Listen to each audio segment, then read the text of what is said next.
Hola, bienvenidos a Revelando el Velo. Hoy vamos a hablar de la leyenda babilónica de Semíramis, la Virgen del Cielo. Es particularmente difícil contar la historia de la reina Semíramis, ya que hay muchas versiones sobre esta deidad, por lo que muchas veces resulta difícil discernir entre la realidad y el mito. Hay una amplia bibliografía que incluye libros sagrados, apócrifos, textos gnósticos, tratados de historiadores muy antiguos como el romano Diodoro o el griego Ctesias, y como es de esperar, no todas las veces coinciden en sus versiones. Algunos la identifican con Samurumat, una reina histórica de Asiria, esposa del rey Samsi-Adad y regente de su hijo Adad-Narari. Yo personalmente, como algunos otros investigadores, considero que se trata de personas distintas y que esta reina regente utilizó el mito de Semíramis por tener ciertas semejanzas en algunos hechos o en algunos aspectos de su vida, para conservar el trono ante la muerte de su esposo, el rey, y así proteger la vida de su joven hijo, nombrándose la reencarnación de Semíramis. ¿Por qué no sería esta reina la Semíramis original?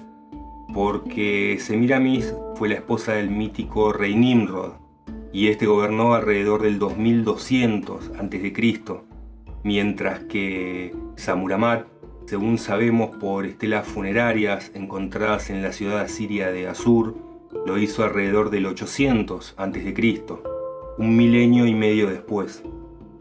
Aclarada ya la diferencia entre la reina histórica y la deidad, contaré su leyenda según las fuentes que considero más fiables, quizás más ligadas a la mitología y al misticismo que a la historia científica, ya que quizás nosotros la identificamos como una leyenda, pero ha dado origen a una cantidad de creencias religiosas y hasta filosóficas y alquímicas que no te podrías imaginar.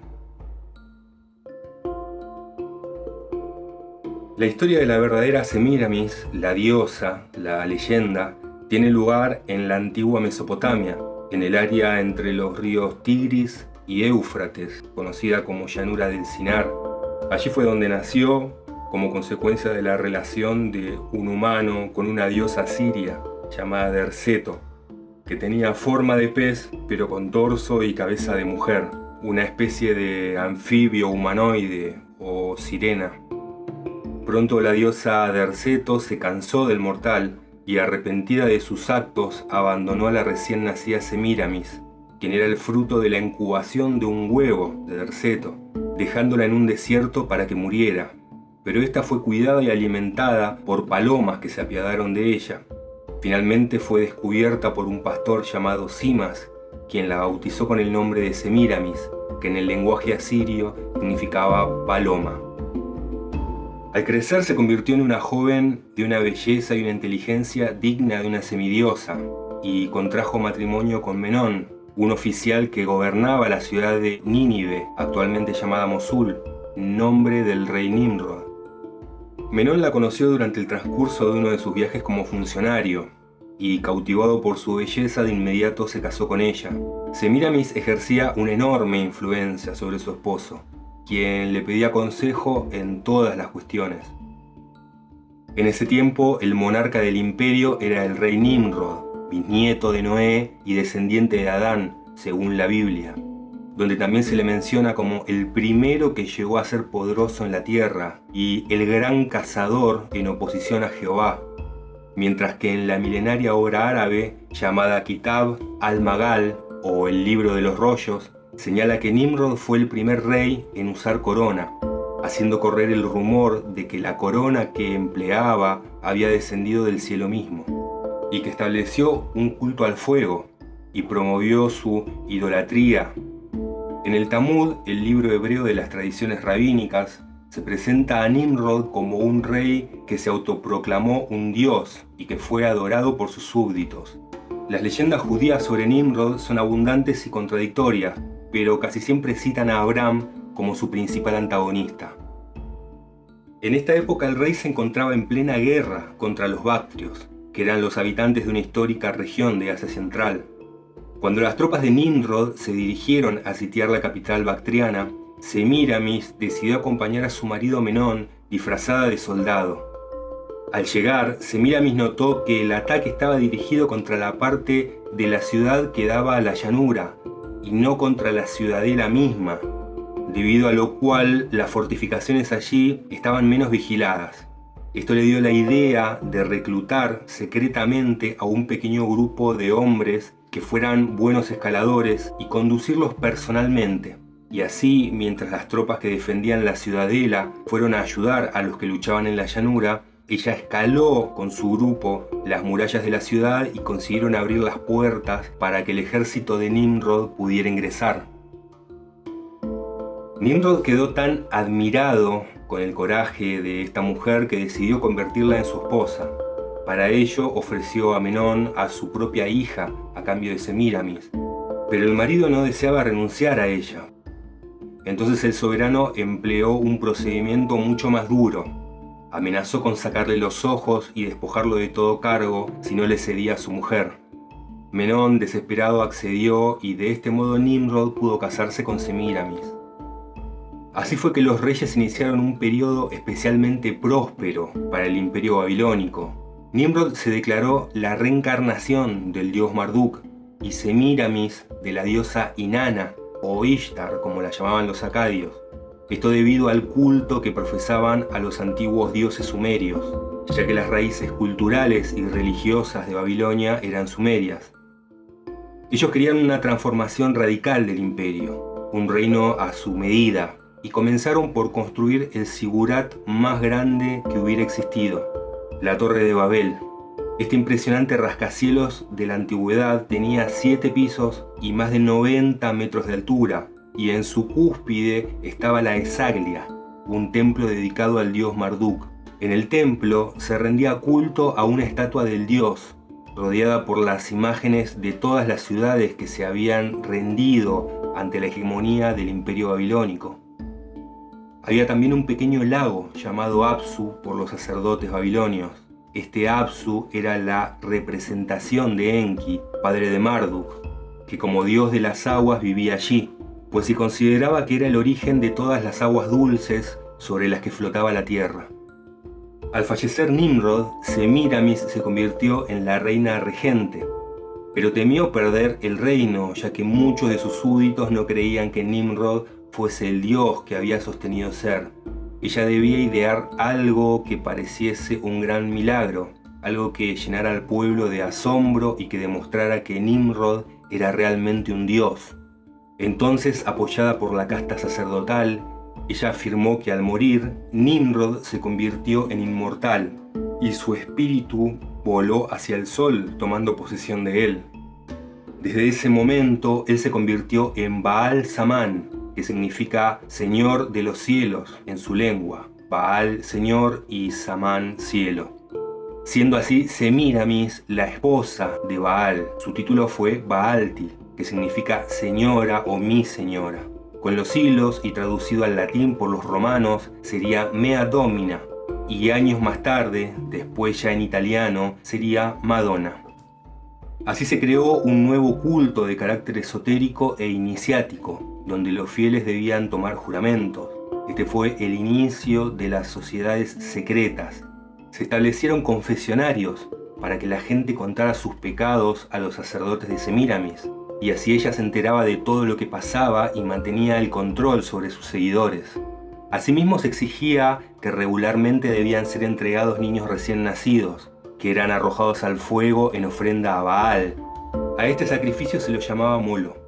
Debido a esto, cuando el culto se extendió con los siglos a los fenicios y cartagineses, obtuvo el nombre de Baal Moloch. En ese entonces, la reina quedó embarazada. Ella proclamó a sus súbditos que el espíritu de su esposo entró en su vientre a través de un rayo de sol y engendró un hijo Dios, que sería la reencarnación de este. El niño se llamaría Tamuz y nacería un 25 de diciembre.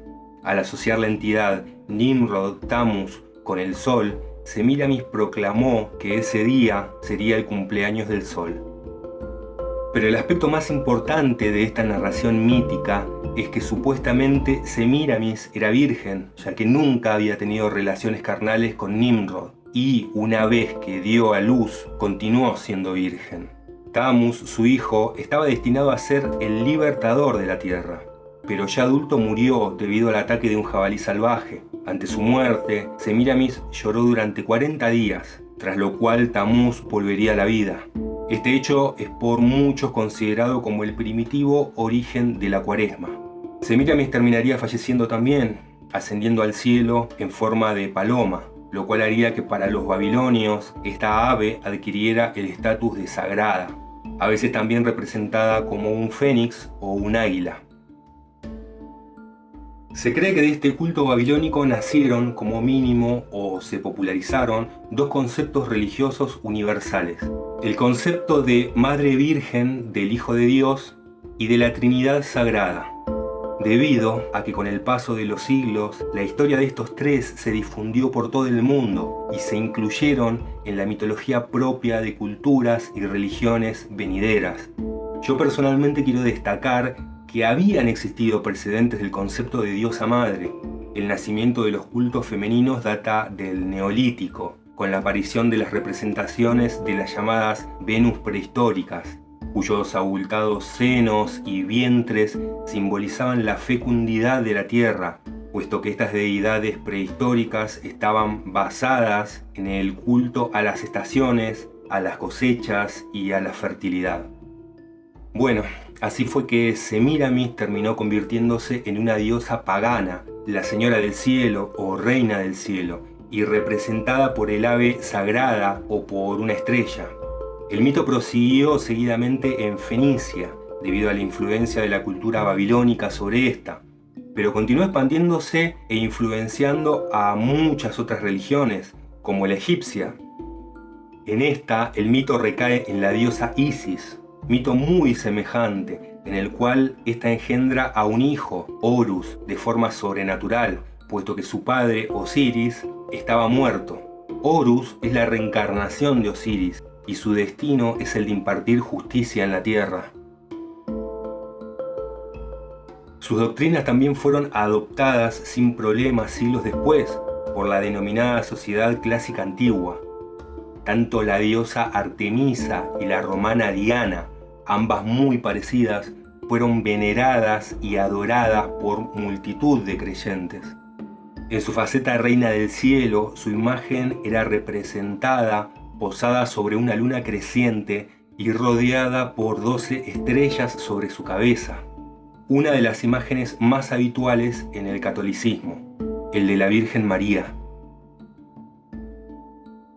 3000 años después de que en Babilonia se instituyera el culto a Semíramis y su hijo, los teólogos cristianos de Alejandría dieron el título de Madre de Dios a la mítica Virgen María. Con ello no seguían ninguna tradición o indicación bíblica, sino todo lo contrario, proseguían con la muy arraigada tradición de la diosa pagana. Respetar o venerar a la doncella judía María como madre del Mesías, según la naturaleza de la carne, sería correcto y razonable. Pero adorarla como Madre de Dios es puro paganismo y supone la aceptación de un dogma impuesto por la Iglesia en uno de sus numerosos concilios. Semíramis con su hijo Tammuz y María con su hijo Jesús tienen un paralelismo más que evidente, y sus respectivas teologías en varios aspectos. Así como Egipto tenía a su propia reina del cielo y su niño dios, Isis y Horus, Fenicia tenía a Astarte y Baal, Grecia tenía a Afrodita y Eros, Roma tenía a Venus y Cupido, etc. Y así muchos otros referentes mitológicos de Semíramis pueden seguirse encontrando alrededor del globo. A saber, los más representativos serían la diosa Isis en Egipto, Xingmu o Madre Santa para los chinos, Tonantzin para los aztecas, Freya para los nórdicos,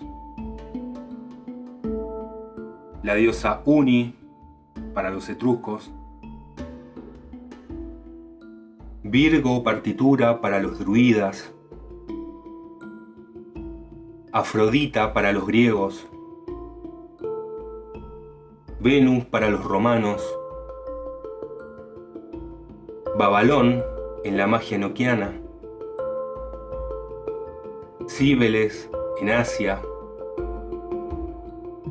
Astarot o Astarte para los fenicios, la Virgen María para los cristianos, etc. Todas estas diosas madres, presentadas como vírgenes ante los creyentes de sus respectivas religiones, posiblemente no sean más que representaciones de la diosa madre original. El patrón del culto es casi el mismo y se centra en la adoración al sol, variando solo los nombres debido a los variados idiomas del mundo. Estas deidades fueron insertadas tanto por las castas sacerdotales de las religiones establecidas como por las escuelas de misterio en el corazón de los fieles a través de métodos psicológicos tan antiguos como la propia sociedad, la utilización de los sentimientos y las emociones del ser humano. Nada mejor que ofrecer una figura piadosa, dulce y mediadora entre el hombre y la divinidad como una diosa madre. Sabemos que este tipo de tácticas de manipulación de masas se usan aún hoy en día. El cine, la televisión, internet nos modelan desde nuestros años más tiernos aplicando esta fórmula, la fijación del tipo emocional. Pero lo que pocos saben es que en nuestra época, casi 5000 años después, la veneración a Semíramis, la Baalti, la reina del cielo, sigue vigente. De hecho, nunca se ha interrumpido. Miren estas imágenes.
Bueno, este ha sido el informe sobre Semíramis. Como les digo siempre, gracias por su tiempo y hasta la próxima. No olviden suscribirse por novedades.